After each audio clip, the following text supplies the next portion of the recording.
ইস্পাহানি কিফেরা ফরমন ফাঁদ সেটিং করার সাথে সাথে পোকা আসে হাজির। এখন ভিতরে ঢুকবে। এই যে পোকা, মাছি পোকা।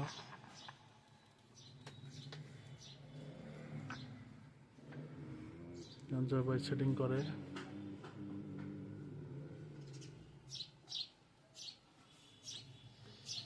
এই মাছি পোকা ফলে পড়লেই ফল নষ্ট হয়ে যায়, ঝরে পড়ে যায়।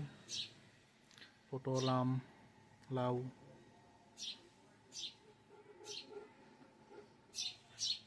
এই যে পোকা আছে, এখন ভিতরে ঢুকবে একটু পরে। ঢুকলে আর বের হওয়া যাবে না, তাই না? পটলের জমি দিবেন? পটলের জমি দেওয়া লাগবে।